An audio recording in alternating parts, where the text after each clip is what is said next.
Salam alaikum az-Zulflaoun. Bonsoir. La semaine précédant le traditionnel vendredi 112 a été marquée par des attaques innommables d'une vulgarité sans précédent distillée par la presse soumise au système couronné par la conférence surréaliste du procureur général de la Cour d'Alger. Le communiqué de ce dernier était orienté, qualifiant les jeunes interpellés de toxicomanes dont le niveau scolaire ne dépassant pas le palier du collège, et pour certains d'entre eux, de repris de justice très loin des griefs qui leur sont reprochés. Attaquant sous l'angle de la moralité et d'atteinte à la vie privée, et surtout violant de manière claire la présomption d'innocence. C'est de cela dont il s'agit aussi. Malgré toute la manipulation et le zèle amplifié par les télés infondées au régime, le peuple du Hirak a fait preuve d'une grande maturité et a donné une leçon au pouvoir et à ses relais médiatiques, leur montrant par là même que le Hirak reste plus déterminé que jamais à lutter pacifiquement pour un État de droit et des libertés. Le Hirak, dans sa version 112, a été une réussite absolue, où on a noté une forte participation du peuple dans plus de 36 chefs-lieux de wilaya. Suite à la réunion du Haut Conseil à la sécurité, il ressort du communiqué de presse que le pouvoir a, semble-t-il, décidé de passer à un palier supérieur en ce qui concerne la répression contre les hirakistes, pour preuve toutes les arrestations abusives qui se sont passées ce week-end. Ce n'est pas les mesures coercitives et les menaces que le pouvoir pourra lutter contre la volonté inébranlable du peuple algérien qui milite pour un État de droit, un État démocratique et social. En d'autres termes, al-istiqlal, comme le scande le peuple chaque semaine. Les Algériens ont compris dans leur immense majorité que ce pouvoir ne pouvait mourir de vieillesse ni entamer sa mutation, ce qui retarde la dynamique du Hirak qui inscrit ses luttes dans un cadre pacifique. Les acteurs politiques, le peuple du Hirak attendent des signes d'ouverture clairs pour entamer les négociations.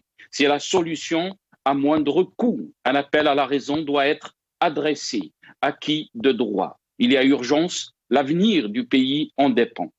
La visite du Premier ministre français est reportée une deuxième fois à la demande des autorités algériennes, prétextant un environnement sanitaire défavorable à ce genre de rencontre. Au vu des motifs invoqués, le gouvernement algérien acte son incapacité à organiser une réunion de travail regroupant une vingtaine de personnes, tout au plus. Que cache cette annulation de dernière minute? Plusieurs pistes s'offrent à nous pour essayer de décrypter les arrestations objectives de cette annulation qui met en difficulté les engagements pris par Macron et Tebboune d'établir un partenariat sûr, fiable, qui s'inscrit dans le temps. Est-ce que la vitalité du Hirak et ses slogans politiques clairs appelant au changement de régime pacifique et la situation exécrable et intenable des droits de l'homme en Algérie qui font l'objet de résolutions au niveau des organisations internationales qui ont fait capoter la visite du Premier ministre français? À tous ces éléments s'ajoute l'activité débordante de M. Gouillet, ambassadeur de France à Alger, qui a été reçu par les partis politiques de l'opposition. N'est-ce pas là le périmètre dans lequel se trouvent les réponses à cette annulation? Est-ce que les déclarations de M. Djaboub, ministre du Travail au Sénat, qualifiant la France d'ennemi éternel, étaient suffisantes pour annuler la visite de M. Castex? Le doute plane sur une situation chrysogène que vit le régime algérien. Il est à noter aussi la signature d'un accord entre les deux chefs d'état-major engageant les deux pays. Il ne peut y avoir de diplomatie sans puissance militaire et économique. Il s'agit donc d'accords militaires, sachant que pour l'économie, il faudra encore attendre. Plusieurs questions se posent. Quelle a été la nature des accords? En quoi engage-t-il le pays? Pourquoi à cette période précise? Autant de questions qui laissent ne supposer que finalement les rendez-vous entre les deux pays ne sera jamais simple, toujours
Algérie, face à la dynamique de Hirak, le pouvoir réprime. C'est le titre de notre émission pour ce soir.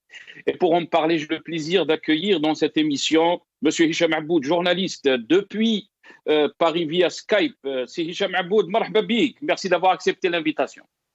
C'est moi qui vous remercie pour l'invitation, Younes. Bonsoir, Azouf, Lawen, à tous les téléspectateurs de Magharibia. Yatik Saha, marhaba bik, c'est Hicham. On aura aussi le plaisir d'avoir avec nous Nazim Taleb, membre du mouvement Rachad, qui sera avec nous aussi depuis Paris via Skype. Nazim Taleb, marhaba bik, bonsoir. Merci d'avoir accepté l'invitation. Monsieur Aboud, et merci à tous les Algériennes et les Algériens, à tous les Hirakiens.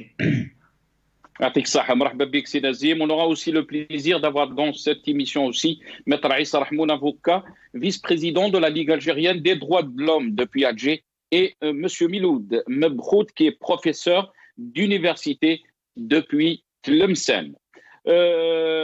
Hicham Aboud, je vais commencer cette émission avec vous, marhaba bik, encore une fois. Mais avant de vous donner la parole, on aimerait voir ces images donc d'hier, vendredi 12. Ça a été un succès pour le Hirak, surtout quand on parle en nombre d'Algériens qui sont sortis hier. Beaucoup ont dit qu'il y avait un record par rapport à son nombre depuis la reprise donc du Hirak le 22 février 2021. On essaie de voir ces images. Après, je vais revenir à mes invités.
On a vu donc les images, on dit que les images parlent d'elles-mêmes.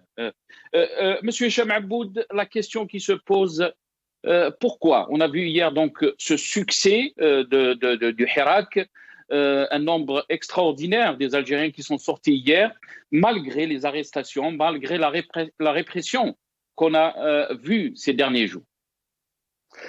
D'abord, hier, il n'y a pas eu d'arrestation à Alger. Hein. Il y en a eu à Betna, il y en a eu ailleurs, mais à Alger, il n'y a pas eu d'arrestation. La police. Mais les jours précédents. Oui. Laissez-moi terminer, s'il vous plaît. Déjà, on s'attendait à des arrestations massives. On s'attendait à des provocations de Baltagia. On s'attendait même à des actions terroristes pour casser le Hirak, puisque le terrorisme reste la dernière carte du gang du pouvoir.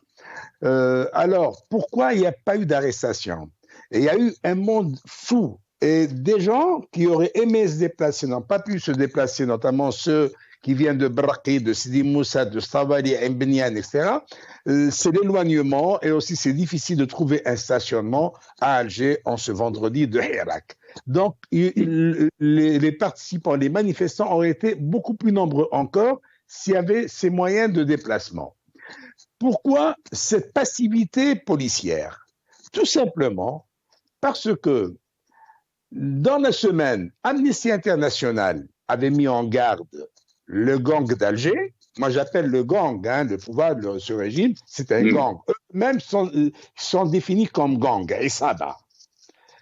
Alors, Amnesty International d'un côté. De l'autre côté, il y a eu la fameuse déclaration, plutôt le fameux rapport qui a été remis à l'administration US sur les droits de l'homme en Algérie, un rapport noir, et qui a été encore évoqué par le chargé d'affaires américain à Alger, et qui a apporté son soutien au Irak. Washington soutient le peuple algérien dans ses manifestations pacifiques. On ne peut pas espérer mieux, et le gang d'Alger ne pouvait s'attendre à pareille sortie américaine.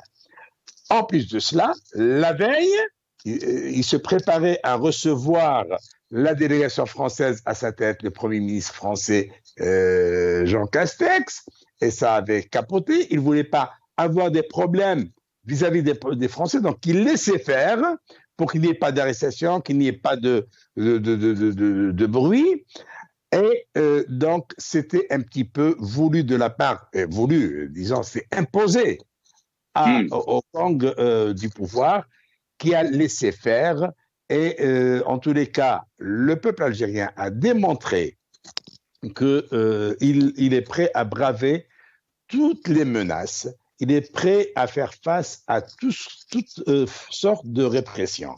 Maintenant, qu'en serait-il à l'avenir? Est-ce que ce sera la même passivité? Oui, parce qu'aujourd'hui, le gang est ligoté.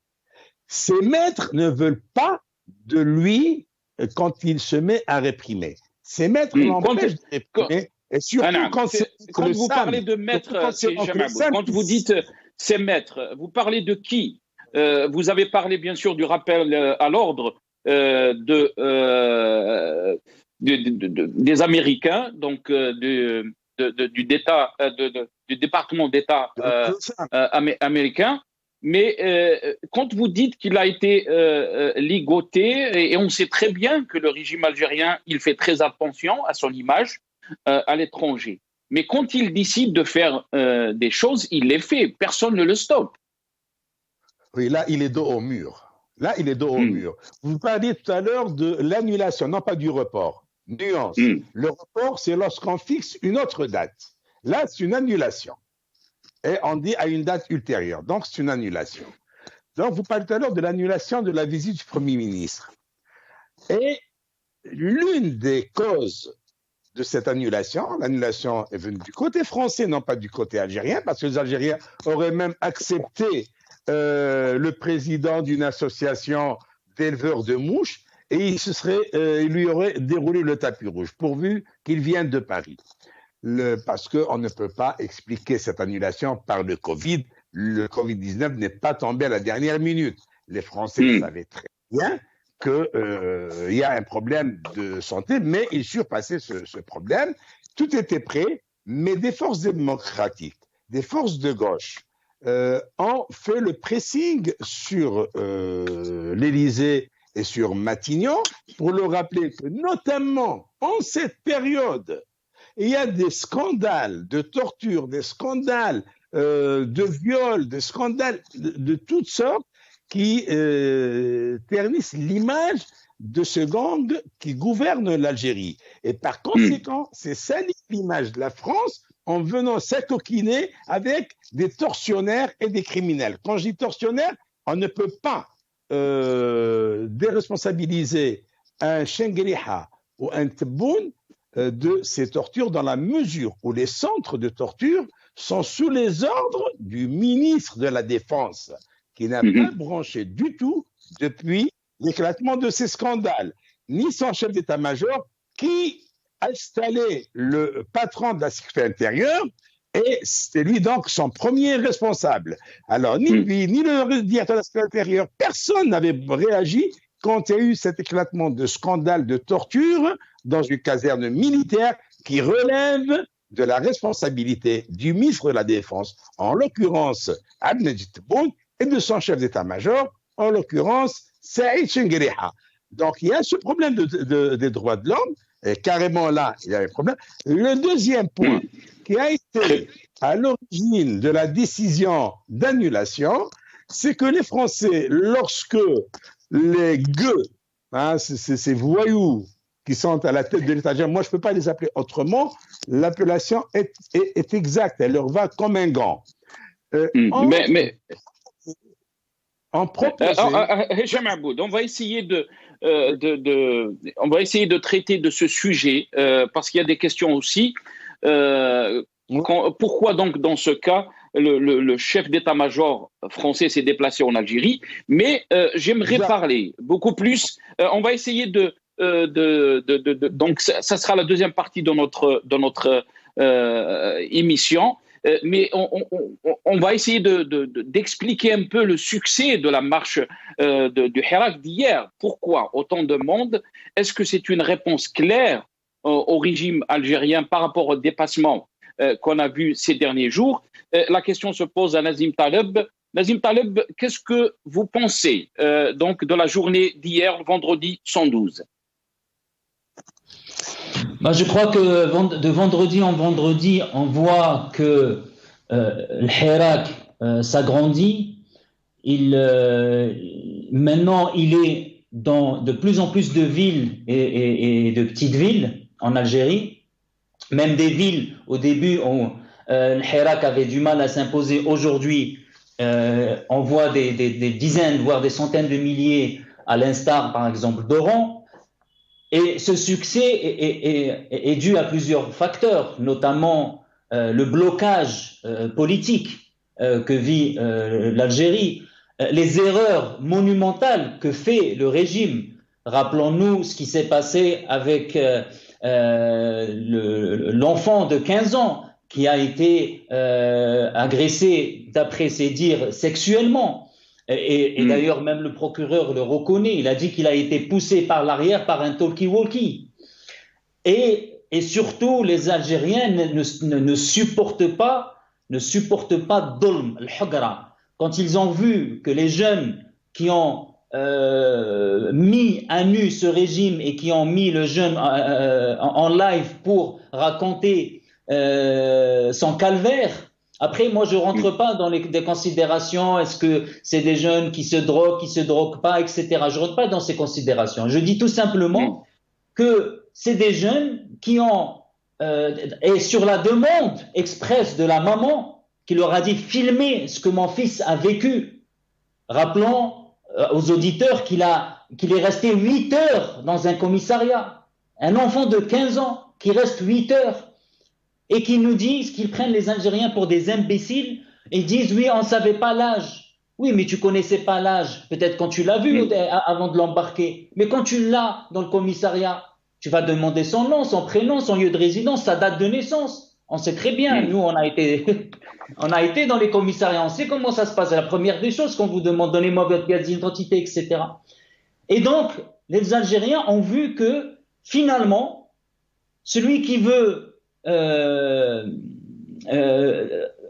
dire la vérité de ce qui se passe dans ces commissariats, dans ces centres de détention, de torture plutôt, en fait, il se trouve finalement le coupable. D'ailleurs, ces 5 jeunes-là sont en prison. Ils ont été mis sous mandat de dépôt, alors que les déclarations, aussi bien de l'enfant que de la mère, disent que ces jeunes, c'est des amis avec qui il marchait, et c'est pas quelqu'un qui marche depuis une semaine, c'est quelqu'un qui dit qu'il a marché depuis le début, c'est-à-dire qu'il avait 13 ans et demi à l'époque. Et donc les Algériens n'aiment pas le Hugra.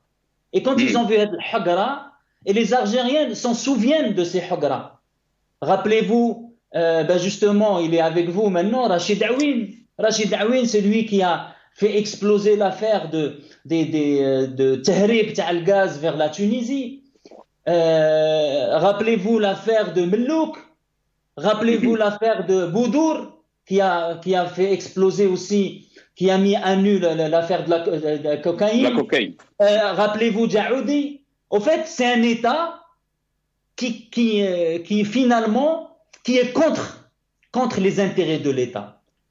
Les gens qui sont honnêtes, qui mettent à nu les pratiques mafieuses, terroristes, je dirais, terroristes, et je pèse mes mots, parce que le régime se retrouve en prison, et de l'autre côté, les gens qui pillent les richesses de l'État, les gens qui torturent les gens qui mettent à genoux ce pays, eh ben, c'est des gens à qui on leur donne les privilèges, les résidences de l'État, etc. Très bien. Donc, vous pensez que les injustices subies par le jeune Saïd Chetouane ces derniers jours, aussi les emprisonnements et la répression de certains Hirakis ces derniers jours, c'est ça qui a poussé les Algériens à sortir en force hier. Je vais revenir à M. Hicham Aboud. Quand vous avez dit que le régime est ligoté maintenant, donc il a été rappelé à l'ordre par Amnesty International, mais aussi dans le dernier rapport du département d'État américain aux affaires étrangères, où clairement il parle d'abus au niveau des droits de l'homme, mais aussi il y a ces déclarations donc de l'attaché américain donc à l'ambassade américaine où il parle qu'il soutenait donc les revendications du Hirak. Mais en même temps, M. Hicham Aboud, on a vu le dernier communiqué de la présidence qui sortait donc du Haut Conseil de sécurité et qui parlait donc de durcir et utiliser la répression contre les manifestants du Hirak. Qu'est-ce que vous en pensez, Hicham Aboud? Oui, justement, j'en parlais au départ, c'est-à-dire qu'il y avait cette menace du Haut Conseil de sécurité qui, entre parenthèses, soit dit en passant, s'est réuni 8 fois en une année, alors que ce Conseil ne s'est pas réuni plus d'une fois du temps de Chadli, ni du temps de Bouteflika, même du temps de la décennie rouge. Il ne s'est pas réuni autant de fois. Donc, il y avait cette menace, carrément, c'est une menace contre le Hirak, et des accusations gratuites et infondées contre le MAC, contre Rachad, alors on essaie de... Mais ils n'oseront jamais s'attaquer au MAC, nommément ou de manière claire. Alors, malgré ces menaces, le peuple est sorti. Et comme je l'ai dit, et d'ailleurs, je suis entièrement d'accord avec mon ami Nazim Taleb, qui dit qu'il y a aussi cette vengeance contre le Hagra. C'est une réaction. Et le peuple a bravé l'interdit, a bravé la menace. Le pouvoir est aujourd'hui ligoté parce qu'il y a des rappels à l'ordre et c'est l'administration US qui soutient le Hirak, pas le chargé d'affaires à l'ambassade des États-Unis à Alger. C'est l'administration, c'est Washington. D'ailleurs, relisez ce qui a été écrit sur la chaîne Al-Hurra et ce qui a été déclaré même, puisqu'on a aussi la vidéo. Moi, j'ai diffusé tout ça sur ma chaîne YouTube, Hicham Aboud TV, pour montrer que c'est Washington qui soutient le Hirak. Et ça, c'est un grand succès du Hirak. Je suis sûr que cela va encourager le Hirak. Mardi, il va y avoir une grande déferlante et vendredi prochain, ça sera aussi la grande déferlante du Hirak.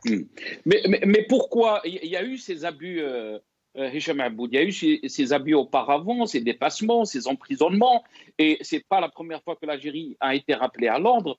Pourquoi cette fois-ci le rappel de l'ordre des Américains est important, vous êtes en train de dire? Non, je crois que c'est la première fois que l'Algérie a atteint le seuil de l'intolérable. Rappelez-moi en quelle période, sur quel président, il y a eu autant de détenus, en dehors de la période de Chadli, qui avait fait la même chose. Hein. Mais sous Bouteflika, hormis le massacre de la Kabylie, où il y a eu plus de 150 morts, il n'y a pas eu autant de gens dans les prisons, autant de gens arrêtés pour avoir exprimé une opinion dans Facebook. Le Hirak a commencé sur Bouteflika, il n'y a pas eu d'arrestation, il n'y a pas eu de torture. Or, c'est le dire lieu sous un Tebboune qui n'a pas du tout la tête d'un despote. Il n'a pas la tête d'un tyran. Il a la tête d'un pauvre type qui ferait bon de vendre des melons au souk. Il n'a pas du tout ni le charisme, ni la tête, ni l'étoffe, ni l'envergure d'un tyran. Il n'a rien de tout cela. Mais sous son règne, l'histoire retiendra qu'il y a eu plus de 300 prisonniers d'opinion et de prisonniers politiques, qu'il y a eu de la répression, qu'il y a eu de la torture, et c'est la première fois dans un tribunal qu'un jeune vient dire « j'ai été violé dans le centre de Abla ». C'est la première fois. Et alors, Al-Bayid, c'est la même chose, on a tendance à oublier le Bayid parce que c'est loin d'Alger. Il y a eu encore le cas du jeune Saïd. Alors, c'est le bouquet. Il n'y a jamais eu autant de violations de droits de l'homme en Algérie, parce que je suis en contact direct avec mon ami Rachid Mesli, qui est directeur juridique de Karama. Et chaque fois, j'attire l'attention sur les violations de droits de l'homme. Et quand on comparait avec ce qui se passe dans d'autres pays arabes, l'Algérie, c'est pas grand-chose du temps de Bouteflika ou de Zaroual. Il y a eu, pendant la guerre civile, c'était le dépassement qui se faisait au nom de la, soi-disant, la légitime défense, la lutte antiterroriste, etc. Il y a eu des disparitions, des enlèvements. Là aussi, les droits de l'homme ont été violés de long en large. Mais cette fois-ci, il n'y a pas de guerre, il n'y a pas de terrorisme pour justifier toutes ces violations. Donc, les Américains, de concert avec Amnesty, avec le Haut Commissariat des droits de l'homme qui a un mois de cela rappelé à l'ordre Alger et donné des recommandations, le Conseil des droits de l'homme de l'ONU, c'est-à-dire de partout, le gang d'Alger est cerné. Et qui avait parlé du Hirak d'un mouvement démocratique, qu'il avait qualifié de Hirak d'un mouvement démocratique. Pacifique. Il a dit les manifestations pacifiques. Et évidemment, il a dit que les États-Unis ont toujours œuvré pour l'instauration de la démocratie, la liberté d'élire, la liberté. Alors que là, le peuple algérien n'a pas le droit d'élire un président, n'a pas le droit d'élire un parlement, n'a pas le droit d'élire une assemblée communale, n'a pas le droit de s'exprimer. Tout journaliste veut s'exprimer.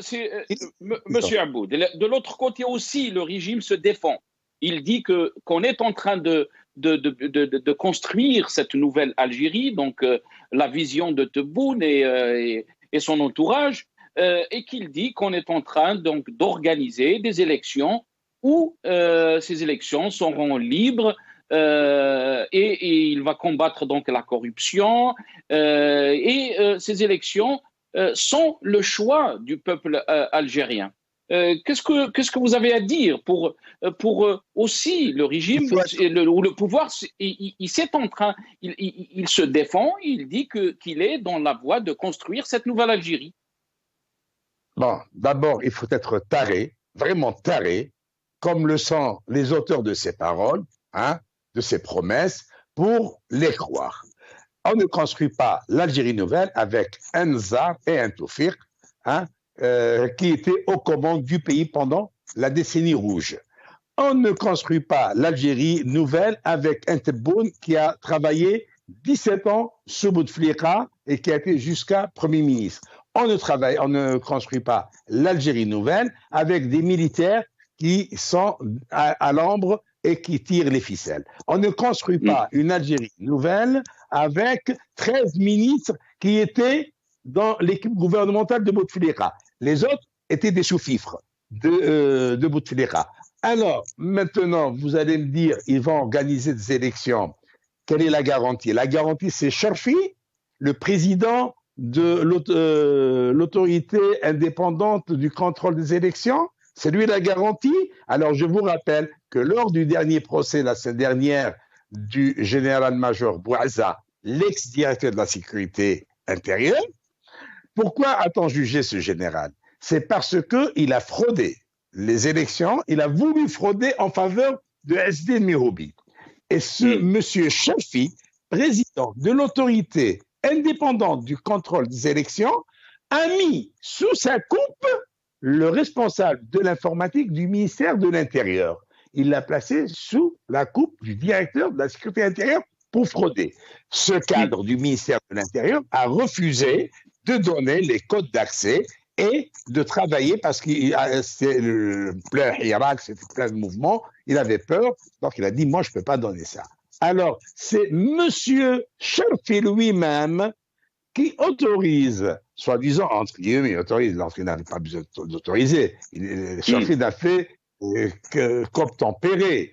Alors, c'est lui-même qui permet au général Bouaza de faire remplacer le cadre du ministère de l'Intérieur, chargé d'informatique, par le colonel Skandar, qui est de la sécurité intérieure, pour manipuler les résultats. Alors, avec ce bonhomme, avec cette autorité, on va me garantir qu'il va y avoir des élections honnêtes avec un président élu par la fraude, désigné, puisque Tebboune, selon les chiffres réels, il s'est classé bon dernier. Tebboune n'a pas pu faire de campagne électorale. Dès le premier jour, son directeur de campagne, Bali, s'était retiré. 15 autres directeurs de campagne au niveau du wilaya s'étaient retirés. Tebboune, en pleine campagne, on lui sort le scandale de son fils. Et Tebboune n'a pas pu mener campagne électorale. Donc, il n'a pas pu avoir les voix, le minimum de voix pour qu'il puisse être élu. Et c'est Gaïd Salah, d'ailleurs, souvenez-vous, les résultats ont été annoncés à midi, le lendemain à midi. Pourquoi? Parce que ça tergiversé. Bouaza qui voulait faire passer Esdin Mihoubi. Donc, finalement, Gaïd Salah, il a dit non, j'ai décidé que c'était bon. C'est comme ça. Et mettez-lui 70%. Restez avec nous. nous. Avec un président, avec un président élu de cette manière, on va croire qu'il va y avoir des élections honnêtes, qu'il n'y aura pas de fraude, et ce sont des fraudeurs, on ne peut pas leur faire confiance, on ne fait jamais confiance à un voleur. Voilà. Très bien, restez avec nous, Hicham Aboud. Nazim Taleb, je reviens à vous. Donc, par cette accentuation du Hirak qu'on a vu hier, donc déterminée, on force aussi pour aller jusqu'au bout de sa révolution. La question qui se pose, ce face-à-face donc, du peuple algérien qui veut un changement radical par rapport à la situation, mais aussi d'un régime, d'un pouvoir qui est dans sa logique, qui parle d'une feuille de route, qui parle de l'organisation des élections législatives, donc de construire cette nouvelle Algérie dont il a lancé l'appellation. Est-ce que vous pensez aussi qu'il est en train de vendre cette image à l'extérieur pour faire avaler la pilule du changement? Qu'est-ce que vous en pensez, Nazim Taleb? Non, je crois que on peut critiquer Bouteflika, Chadli, Ouarib Moudine, ce que vous voulez, mais ils ne sont jamais arrivés à une telle médiocrité. Ils ont toujours réussi à vendre leur sauce à l'étranger. Il faut quand même bien avouer que ce régime est tombé tellement bas, tellement dans une médiocrité sans pareil, qu'il ne peut rien vendre. C'est-à-dire, je dirais la France qui était plus ou moins son seul soutien solide aujourd'hui, fait marche arrière. Est-ce que vous pensez donc, Nazim Taleb, parce que Hicham Aboud a dit que le régime algérien est ligoté. Est-ce que vous pensez vraiment qu'il est ligoté? Non, le régime algérien, c'est même pas qu'il est ligoté. Pour moi, il est mort. Le régime algérien, dans la tête des Algériens, il est mort. Regardez juste le discours de Tebboune, il n'a même pas fait un buzz sur Facebook. Les gens, aujourd'hui, ils n'en parlent même pas de Tebboune. Ils ne parlent plus parce qu'ils savent très bien que c'est quelqu'un qui ment comme il respire. Comment faire croire aux Algériens qui sont en train de souffrir pour avoir un bidon de 5 litres de zit qu'on va leur faire croire que vous allez exporter 400 millions de dollars de médicaments? Comment vous allez faire croire que des gens qui n'arrivent même pas à avoir des liquidités dans les bureaux de poste, que l'Algérie va équilibrer sa balance des paiements en 2021-2022? Comment vous allez faire croire à la classe moyenne algérienne qui est en train de voir son pouvoir d'achat s'éroder, notamment et principalement dû à la faiblesse du dinar et à la dégringolade du dinar? Nasser, je vous rappelle que le dinar dans les années 70, c'était 5 dinars pour $1.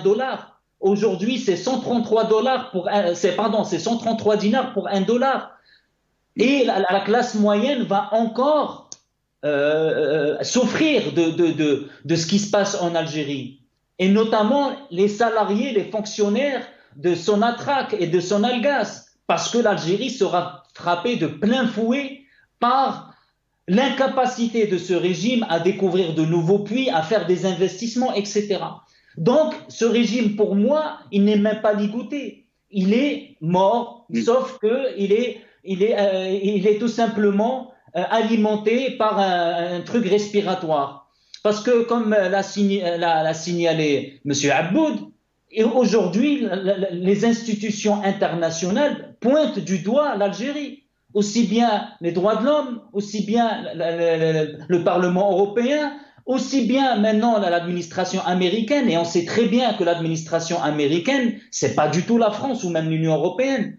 L'administration américaine, quand elle penche vers un côté, ça peut changer le tout. Rappelez-vous ce qui s'est passé en Afrique du Sud. L'Afrique du Sud, le changement n'a été opéré réellement, malgré, bien sûr, il faut pas négliger tout le combat de Nelson Mandela et tout le peuple africain d'une manière non violente, mais ce qui a changé réellement, c'est le changement de position des Américains quand ils ont vu que, aussi bien en Afrique du Sud que l'opinion internationale et notamment l'opinion américaine était sympathisante de la cause anti-apartheid. Donc la position américaine, de mon point de vue, elle est importante dans ce cas précis. Encore une fois, on n'a pas besoin d'intervention étrangère.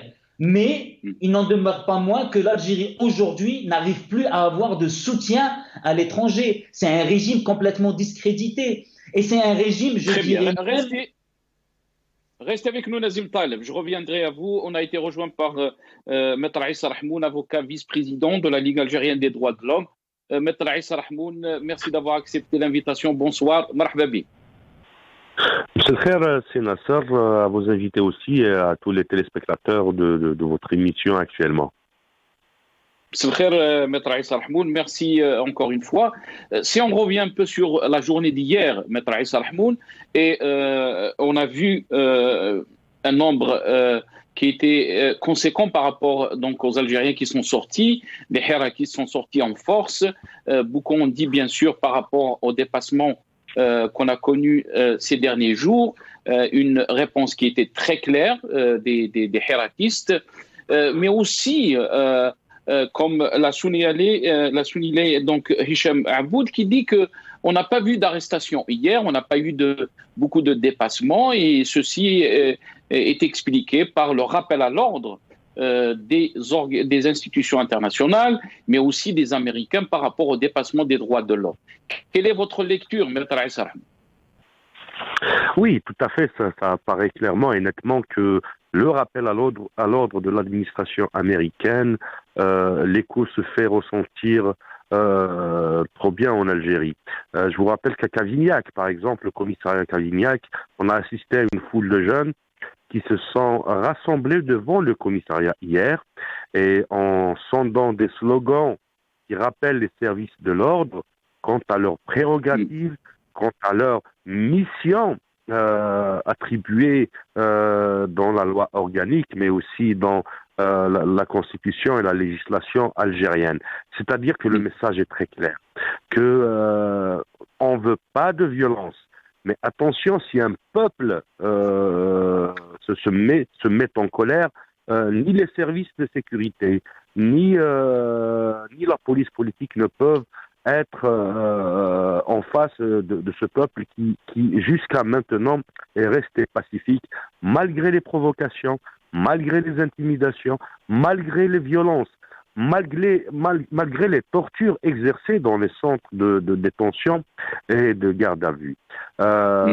D'une part, rappelons-nous aussi qu'il y avait eu plusieurs avertissements, plusieurs alertes qui ont été données par des ONG pas seulement des ONG, mais l'institution européenne à travers l'Union européenne, mais aussi le Comité des droits de l'homme des Nations Unies, a fait. On ne peut plus rester et camper sur ses positions.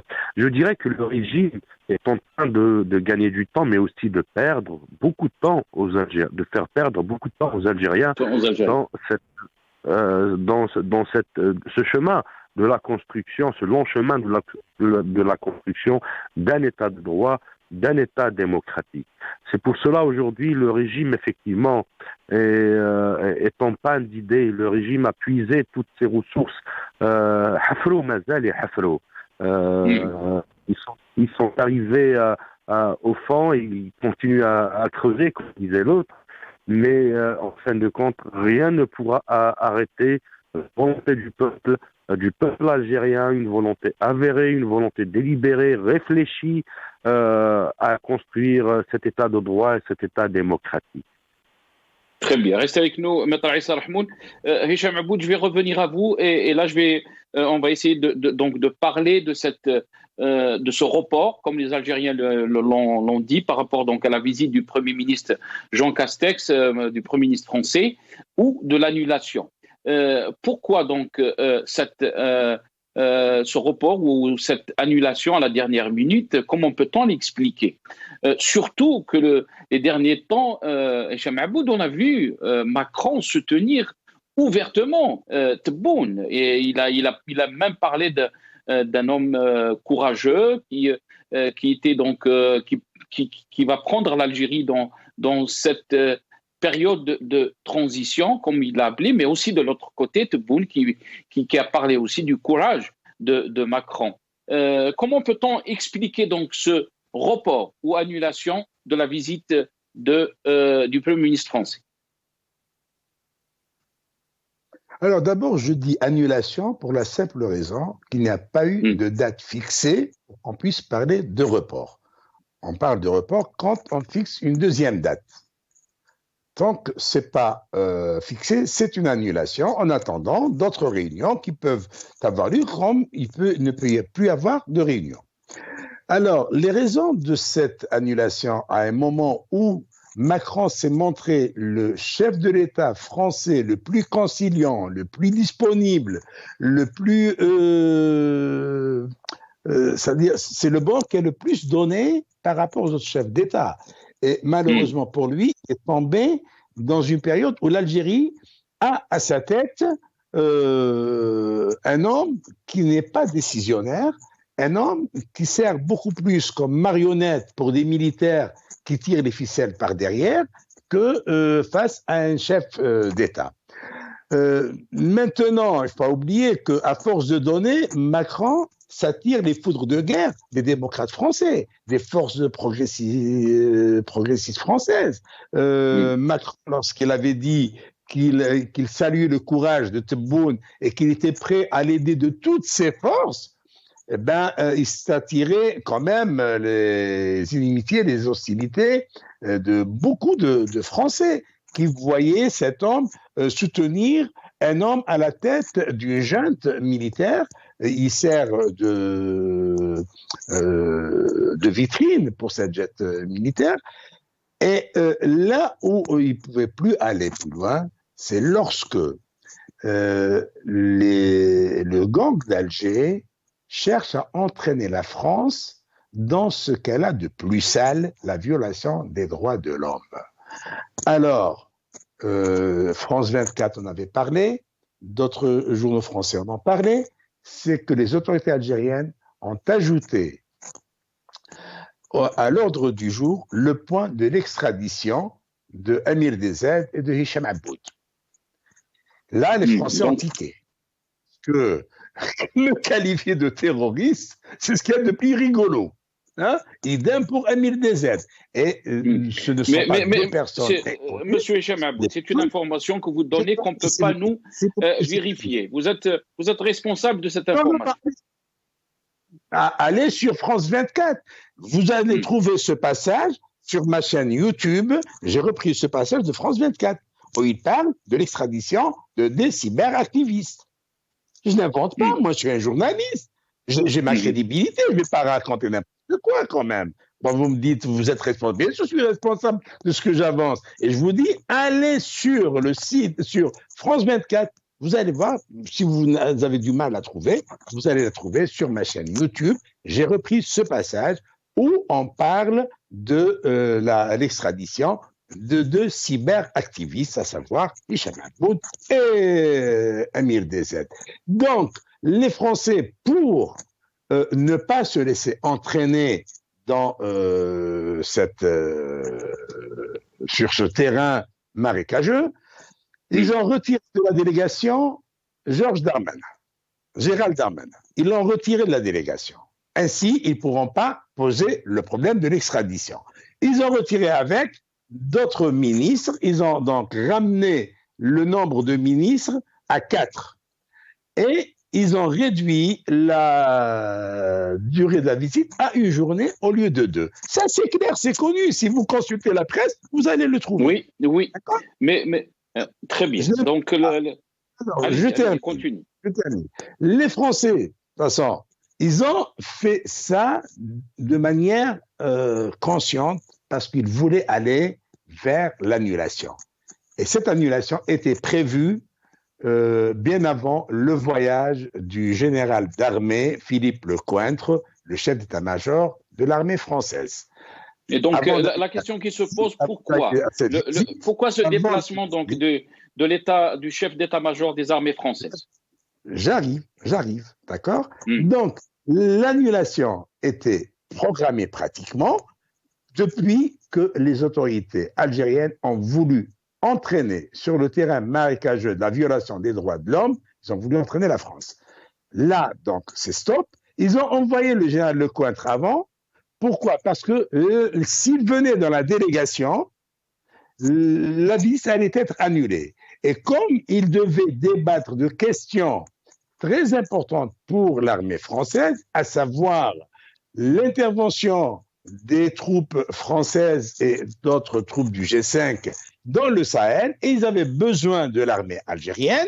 D'ailleurs, au cours de cette réunion, Chengueria avait exprimé sa disponibilité, la disponibilité de l'armée algérienne en disant que l'armée algérienne est déployée sur toutes les frontières et qu'elle était prête à aider les pays voisins, qui sont les pays voisins qui sont en guerre contre le terrorisme, en dehors du Mali et du Niger, en dehors du Sahel. Est-ce que c'est le Maroc, est-ce que c'est la Tunisie, est-ce que la Libye, est-ce que la Mauritanie? On parle bien. Donc, comment aider ces pays voisins dans la lutte contre le terrorisme? C'est en faisant intervenir ces soldats, ce n'est pas en leur envoyant des bonbons. On est d'accord.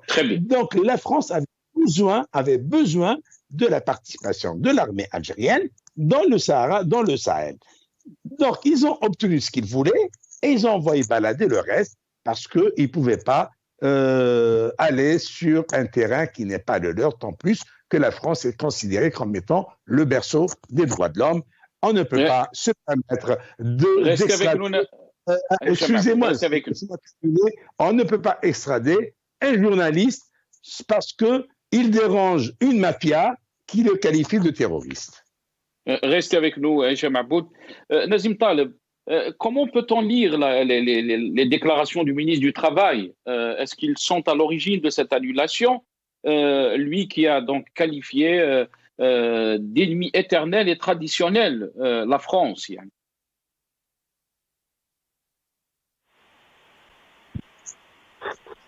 Nazim Taleb?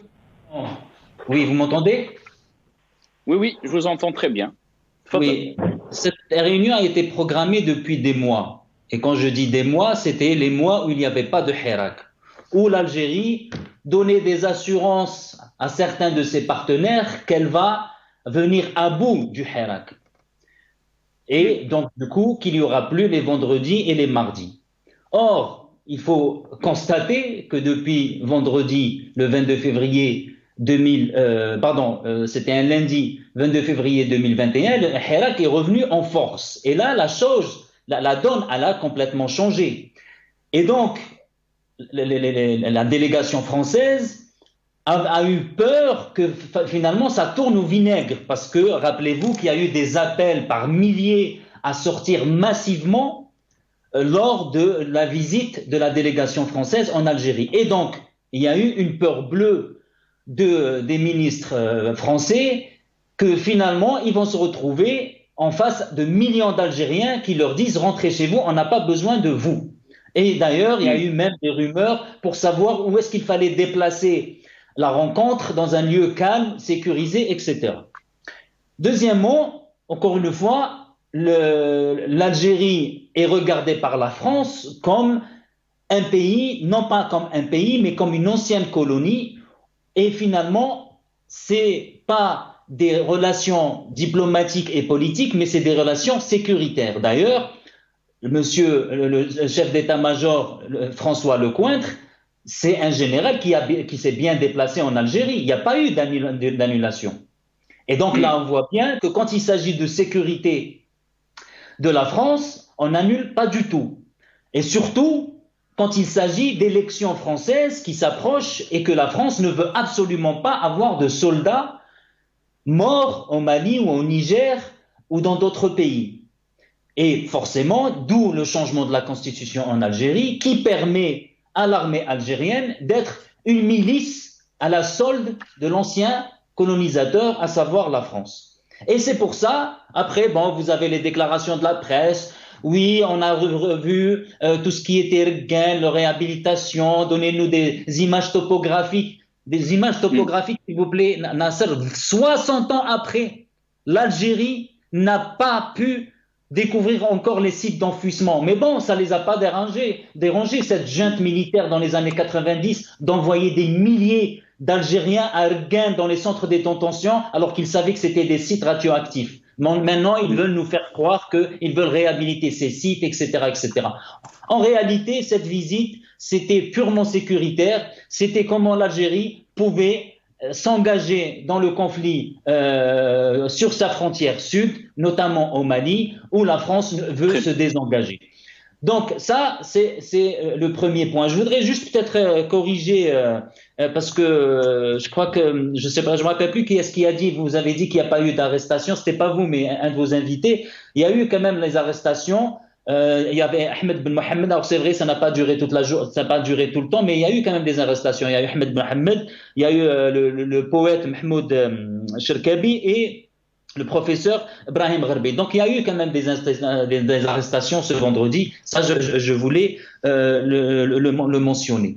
Donc, encore une fois, cette annulation, encore une fois, du moment que le sécuritaire avance, tout ce qui est politique pour la France est de l'ordre du secondaire. Parce que finalement, qu'est-ce qu'ils allaient dépêcher? Ils allaient dépêcher des ministres sur un terrain conquis, à savoir l'intérieur. On sait très bien qu'entre l'Algérie et la France, il n'y a jamais eu de problème dès qu'il s'agit de fiches police. L'économie, on sait très bien comment ça se passe, et sur d'autres sujets. Maintenant, sur les déclarations populistes de dire la France est notre ennemi, la France, encore une fois, c'est pas notre ennemi. La France, autant qu'un État, ça reste un pays méditerranéen. Et nous, même si on est dans l'opposition, on ne dit pas que la France est un pays ennemi. La France, avec l'Algérie, avec tout le bassin méditerranéen, on ne peut pas déplacer cette région du monde. Et donc, on est obligé, à long terme, de s'entendre, mais par contre, dans une situation où chacun est gagnant. Pas comme c'est le cas aujourd'hui. Mais les déclarations populistes de dire la France c'est le truc éternel. Qu'est-ce qu'il a fait ce ministre? Qu'est-ce qu'il a fait ce ministre pour faire au moins un projet de loi? Laissez-moi, Nasser, donnez-moi juste répartissez peut-être justement un peu plus le temps parce que j'ai l'impression à chaque fois que je ne peux pas finir mes phrases. Il n'a jamais regardé même pas un projet de loi pour criminaliser la colonisation. Ils ne l'ont même pas fait. Et aujourd'hui, c'est des discours populistes. Et rappelez-vous que l'ancien ministre des Moudjahidines, il vit tranquillement à Lyon et l'autre, il est en Espagne. Donc, ça reste des déclarations politiques. On le dit clairement que la France n'est pas un ennemi, mais il faudra que l'Algérie de demain, l'Algérie réellement de demain, qui appartiendra au peuple algérien, effectivement, puisse rebalancer. Restez avec nous, Nazim Taleb. Merci à vous. Restez avec nous, Nazim Taleb. Maître Issa Rahmoun, je reviendrai donc à vous par rapport à cette question. annulation ou pas, les Algériens parlent bien sûr d'un report. Et qu'est-ce que vous pensez donc de cette annulation de la visite du Premier ministre français? Est-ce que vous pensez que le régime algérien est en mal par rapport au soutien de l'étranger, lui qui fait tout pour essayer d'avoir donc ce soutien? Écoutez, c'est Nassar Cheikh Hicham ou c'est Nazim.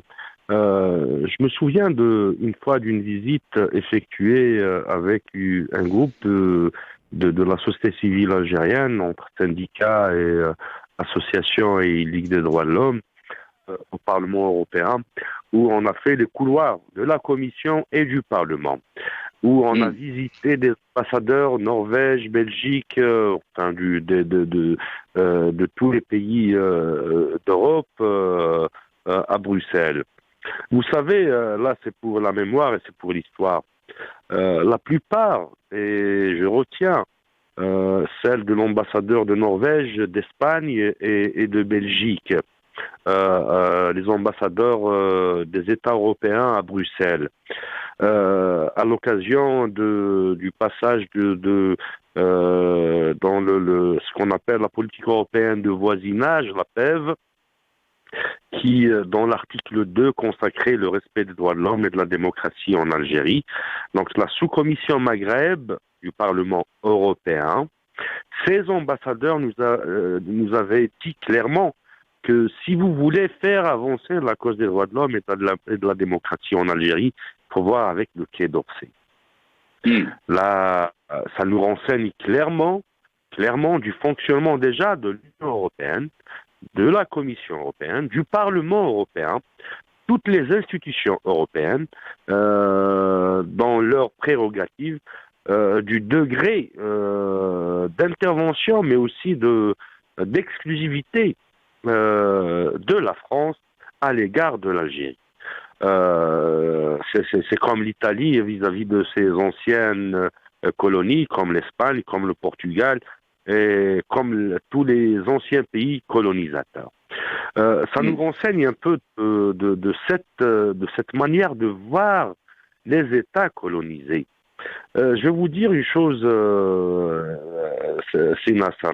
À l'occasion aussi d'une visite à Genève, aux Nations Unies, nous avons rencontré plusieurs responsables de délégations spéciales ou de groupes de travail des Nations Unies. Ils avaient tendance à nous présenter les Libanais, mes amis libanais, égyptiens, français, marocains, qui sont installés à Genève comme rapporteurs spéciaux, mais aussi comme assistants des rapporteurs spéciaux ou des groupes de travail. Ils avaient tendance à nous présenter le Zahari comme étant un trait d'union entre la société civile algérienne pour le progrès, le développement et l'avancée démocratique. Tout ça, c'est des leurres. Tout ça, c'est des leurres. Pourquoi? En fin de compte, كما نقولوا بالدرجة فرنسا حشوها لهم. Ils ont fait venir le chef de l'état-major de France pour négocier, signer, parce qu'on a vu des signatures, et là, ça nous renseigne de l'opacité, de ce noir, de ce bunker qui englobe les négociations entre les deux armées, pas en termes de souveraineté, parce que la France est un pays souverain. Je me rappelle d'une citation de Hamarouche quand il a négocié le plan de rééchelonnement, où il disait aux institutions internationales qu'on n'est pas un gouvernement légitime. Comment voulez-vous négocier avec un gouvernement légitime? De là, les effets du rééchelonnement ont été annulés. Est-ce qu'on est dans un État, dans un pouvoir légitime en tant que présidence, gouvernement, toute institution confondue, pour avoir ce pouvoir de négociation avec les autres? Ils ont avancé l'argument du passif nucléaire.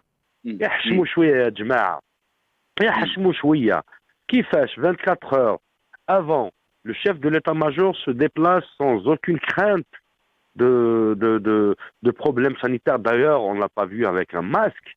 On ne l'a pas vu avec une bavette, on ne l'a pas vu avec des mesures de distanciation avec les responsables. Et 24 heures après, on annule une visite ministérielle. Je suis tout à fait d'accord avec Hicham qui disait que la délégation était réduite à 4 ministres.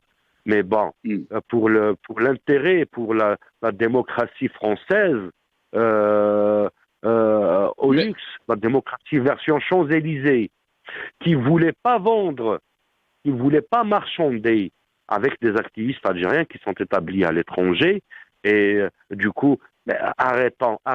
Le régime réellement est en panne d'idées. Le régime, à un certain moment, j'ai eu à dire ça à l'occasion d'une émission avec Jamal Din Ben Chennouf. L'Algérie est devenue réellement, actuellement, comme cette belle chanson de Jacques Brel. On regrette le temps de ne pas faire l'école. Au suivant, on est devenu la proie du monde des puissances mondiales. Merci, Maître Issa Rahmouni.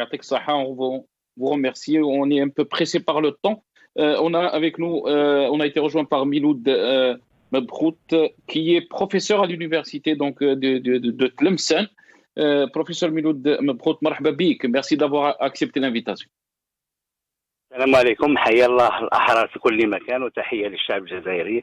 Je vous remercie pour cette invitation. Je salue vos invités et les téléspectateurs. Alaykoum salam wa rahmatullah. Merci à vous. D'abord, comment vous avez vécu le Hirak d'hier, donc le vendredi 112, professeur Miloud Mebrout? On a vu donc un Hirak qui était puissant, surtout en nombre. Comment vous l'avez vécu et comment qualifier la journée d'hier? Bon, moi, je l'ai vécu à Tlemcen. C'était fantastique parce que ça fait plusieurs vendredis où il y avait un blocus. Hier, les citoyens libres, ils ont fait d'abord un rassemblement au niveau de la place de Tlemcen. Après, ils ont emprunté une marche. Ils ont cassé le blocus parce qu'il y avait des circonstances qu'on ne pouvait pas marcher. Hier, on l'a fait pacifiquement et on a suivi un circuit. Comme ça, suivant les circonstances, on a traversé les vieilles rues de Tlemcen, les Drouba, c'est genre la Casbah. C'était magnifique. Depuis la reprise des marches, pour moi, c'était le meilleur vendredi. Par contre, à Alger, là, c'est super, c'est fantastique. Donc, très bien. Donc, voilà. Et les citoyens, oui, pardon. Allez-y, je vous en prie. Les citoyens restent sur leur position. 22 février 2019, les gens sont sortis pour la dignité et pour une Algérie prospère et un état de droit. Un état de droit. Donc on continue à demander, on continue sur ces revendications. C'est ça. Ça le plus important. Nous, on a un très beau pays. L'Algérie, on veut que ça marche. On veut que ça marche. On a tous les atouts. On a toutes les richesses du monde. On a des compétences à l'étranger, en Algérie, et on peut y arriver. On peut arriver parce que c'est un pays extraordinaire. Et on peut vivre aisément dans ce pays. Il suffit que les discuteurs écoutent les gens. On est en train de marcher depuis 2 ans. Il y a des changements.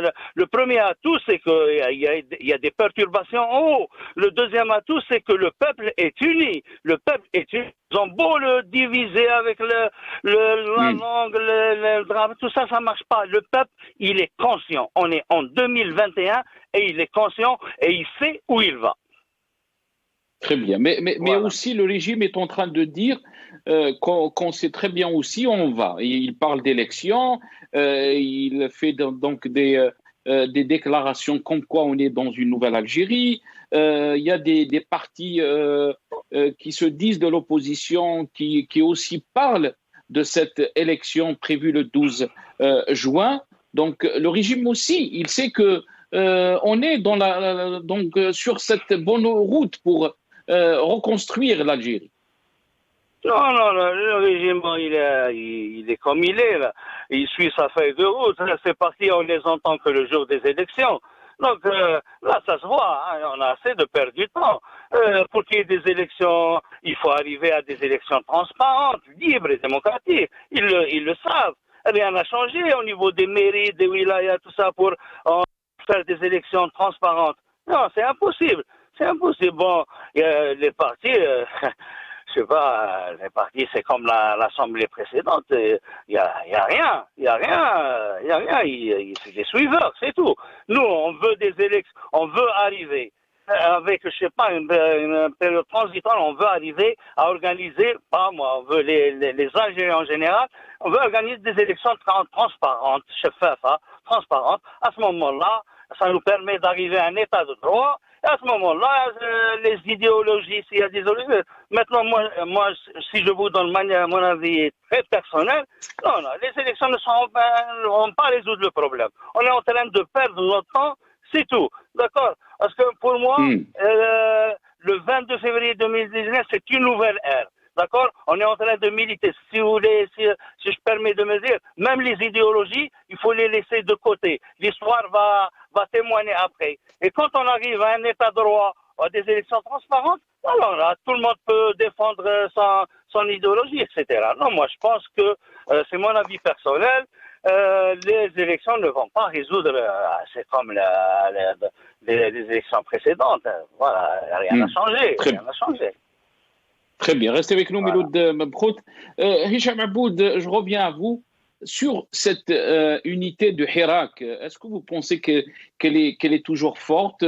Sa silmia est présente, mais aussi on a vu de l'autre côté des tentations du régime pour essayer de diviser donc les Algériens sur l'idéologie ou les orientations du Hirak. Qu'est-ce que vous en pensez, Monsieur Hicham? Diviser pour régner a toujours été l'arme des oppresseurs, a toujours été l'arme des faibles, de ceux qui n'ont pas d'arguments pour faire face.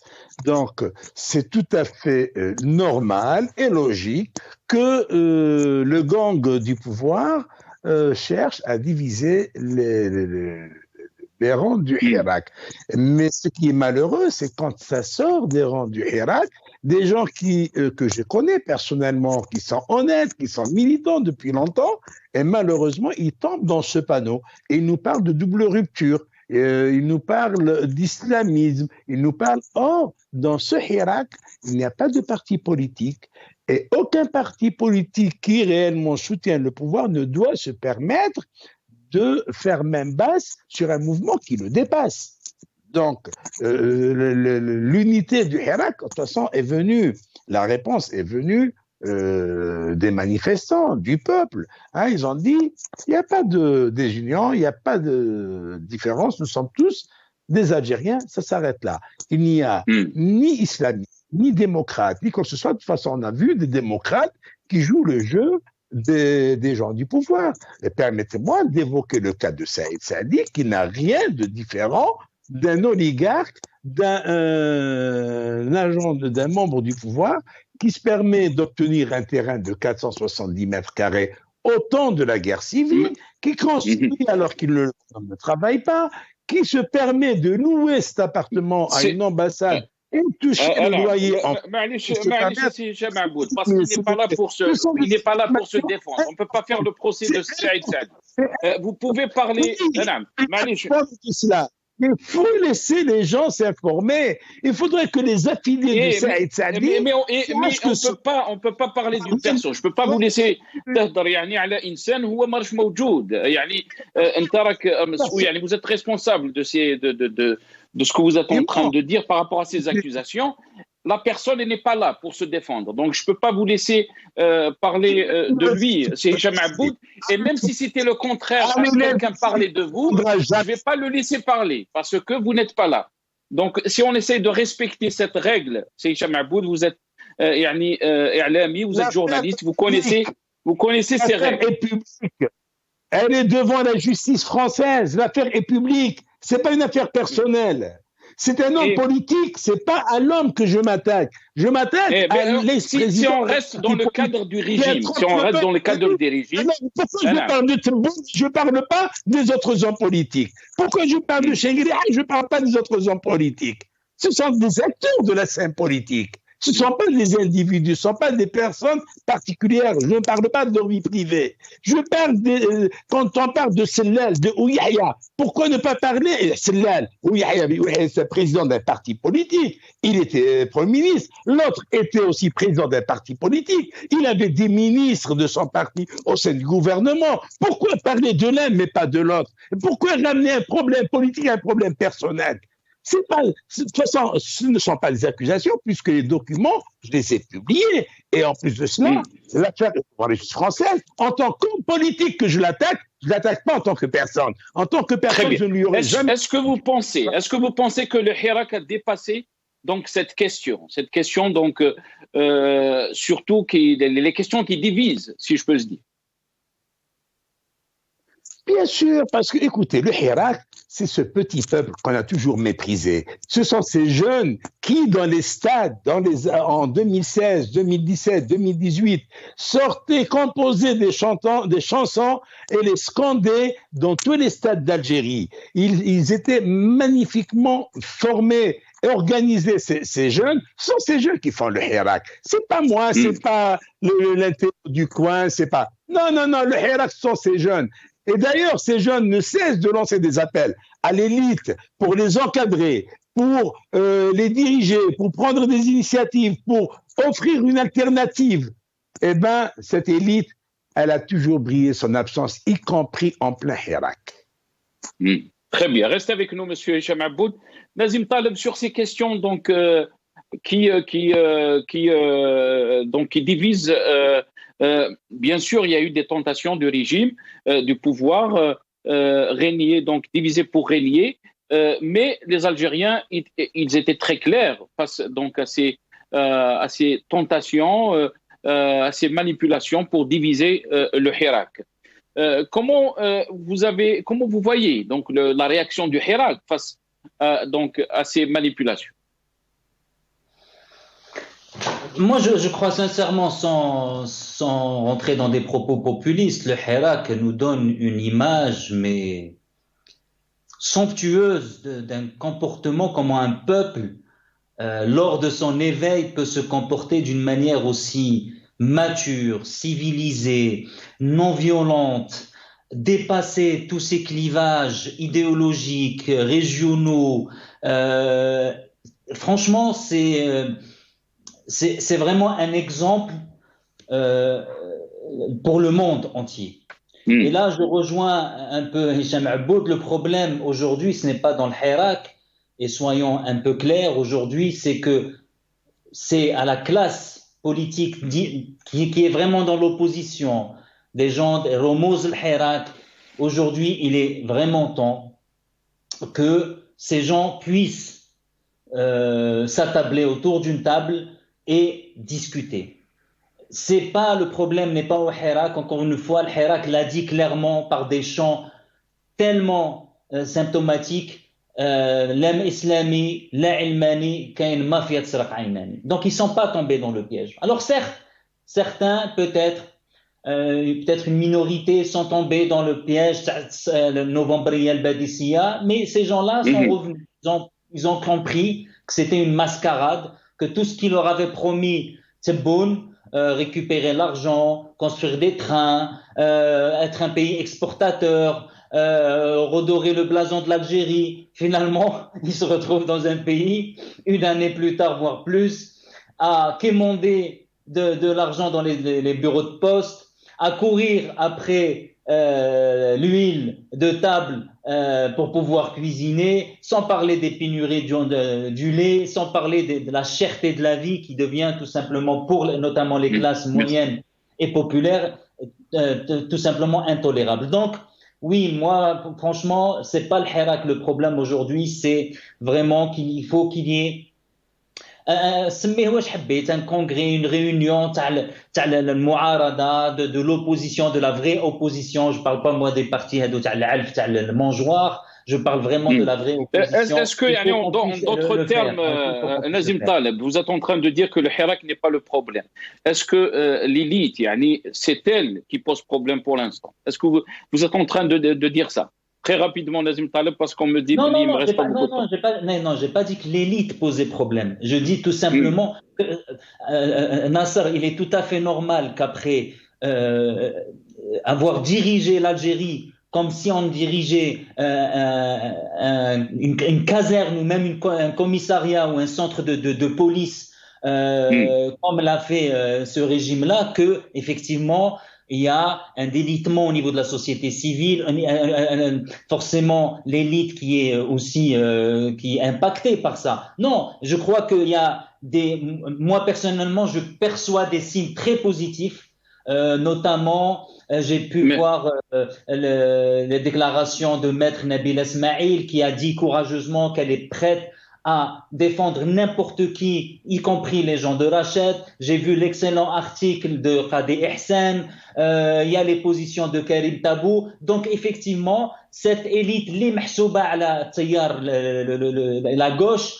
a ce courage et finalement commence à fissurer ce mur que le régime voulait établir et séparer justement les mahsoub ala l'islami ou les mahsoub ala laïki. Et je crois tout ça c'est en train de se fissurer et c'est un signe très positif pour le futur. Et donc je dis pas que c'est un problème, c'est une responsabilité, c'est la faute de l'élite. C'est juste, j'appelle de tous mes vœux à cette élite de se réunir autour d'une table et de parler de nos différences, de nos points de vue, de notre vision de l'Algérie de demain pour qu'on puisse Très avancer.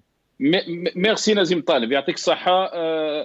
Miloud Mebkhout, qu'est-ce que vous pensez de ce qu'a dit Nazim Taleb? Est-ce que le Hirak, bien sûr, ne pose pas problème, bien au contraire?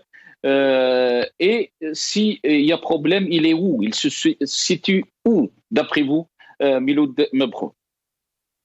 Le Hirak est une aubaine, c'est-à-dire personne ne s'attendait à ces manifestations exceptionnelles depuis 2 ans, pacifiques. Il a ébahi le monde. C'est une image physique, surtout les marches. Les marches, c'est une image physique, c'est un moyen de pression. Le Hirak, il est extraordinaire, c'est vrai, mais en parallèle, il faut des discussions, il faut des négociations, parce qu'il faut sortir notre beau pays de cette impasse. Le pays, il est en crise, rien ne marche, tous les domaines touchent le fond, l'université, le système éducatif, etc. C'est ça le plus important. La vie est devenue difficile, la vie est très chère. Zawali, comme dit Zawali, même l'école, notre école, elle est devenue privée. Celui qui a l'argent, il suit les cours particuliers, celui qui me cache. Parce que dans le lycée, il ne faut rien, je sais pas, il y a beaucoup de problèmes. Mais le Hirak, il est constant, où il a ses hommes, où il y a des personnalités sur le Hirak, il faut que les décideurs écoutent ces gens-là. Il y a M. Karim Tabou, M. Lalmas en économie, M. Fodil Boumala, il y a à l'étranger, vos invités, je suis régulièrement vos émissions, il y a des compétences extraordinaires. Donc, il faut se réunir, il faut unir. Où le Hirak, il a uni le peuple, Ils ont beau diviser, il n'a pas divisé. Où il a sorti le peuple de la morosité. Les gens, maintenant, les jeunes politiques, voilà. Avant, on faisait rien. On vivait, si vous le permettez, comme des animaux. On mangeait, on travaillait. Celui qui a un travail, travaille. Après, il y a la zapette à la télévision, etc., les matchs, tout ça. Donc, maintenant, non, les gens discutent, sortent. C'est très bien. C'est la plus belle chose qui puisse arriver à notre pays, et il ne faut pas rater cette chance. Il ne faut pas que les 16 mois, les 2 ans partent comme ça en fumée. Et moi, je reste optimiste, je suis optimiste pour, Inch'Allah, et il ne peut pas autrement, d'accord? Voilà. Yatik Saha, professeur Miloud Mebkhout, merci à vous. Le mot de la fin, Hicham Aboud. Il ne faut pas rater cette occasion, nous dit professeur Miloud Mebkhout. Comment vous voyez les choses? Est-ce que vous pensez que le Hirak suffit donc pour aller au bout de ces revendications, ou il faut, comme le dit Nazim Taleb, il faut que l'élite essaye de se réunir autour d'une table pour essayer d'accompagner, si on peut dire, le Hirak. Qu'est-ce que vous pensez, vous, Hicham Aboud? Absolument. Le Hirak est l'œuvre d'abord de cette jeunesse qu'on a tant méprisée. Il est l'œuvre de ce peuple d'en bas et c'est ce peuple qui est sorti. Il faut se rappeler que tout a commencé à Khenchela et à Khrata. Et par la suite, ça s'est déplacé à Alger qui a pris en charge le Hirak, qui a déclenché, qui a allumé le feu du Hirak. Ce sont les jeunes de Babouad, le Qasba, la Qiba, le Harrach, sont ces jeunes qui, dans les stades, comme je disais tout à l'heure, ne cessaient de contester le régime en place du temps de Bouteflika. Alors aujourd'hui, l'élite a une part de responsabilité. Comme le disait Nazim, je suis entièrement de son avis. Il faudrait, d'ailleurs, j'ai parlé avec Saad Bouarba, j'ai parlé avec Boumela, Fodil Boumela, j'ai parlé avec pas mal de camarades pour leur dire qu'il est temps de réagir, d'accompagner. Vous avez trouvé le mot juste, c'est accompagner le Hirak. Je comprends parfaitement la position des frères que j'ai sollicités, que j'ai contactés. Ils ne veulent pas jouer le rôle de leader. Ils se refusent de jouer le rôle de chef, de dirigeant ou autre. Ils sont modestes, ces gens. Ils sont modestes, mais il ne faudrait pas que leur modestie prenne le pas sur l'intérêt national. Voici ce que je leur adresse comme message. L'Algérie a besoin d'eux.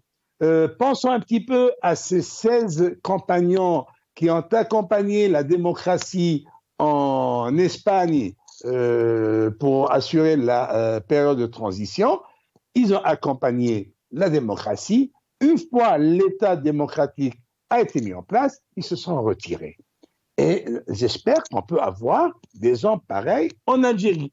Je comprends aussi qu'il y a des attaques qui vont venir d'un peu partout. Évidemment, le pouvoir ne va pas laisser l'élite du Hirak travailler tranquillement. Ils vont les attaquer de toutes parts, mais il faudrait savoir faire face à toutes ces attaques. Et puis, le Hirak ne peut pas rester au stade où il est, c'est-à-dire les sorties du dimanche, du vendredi et du mardi, parce que le pouvoir a fini par s'accommoder. Et pour lui, allez, il sort se défouler, c'est terminé une journée et on n'en parle plus. Une journée par semaine, on n'en parle plus. Non, le Hirak, ce n'est pas un défoulement. Le Hirak est un mouvement populaire de contestation. Très bien. Donc vous êtes avec Saïd. Donc vous êtes avec Saïd Hicham Aboud. 30 secondes, rapidement, Allah yabarak fik.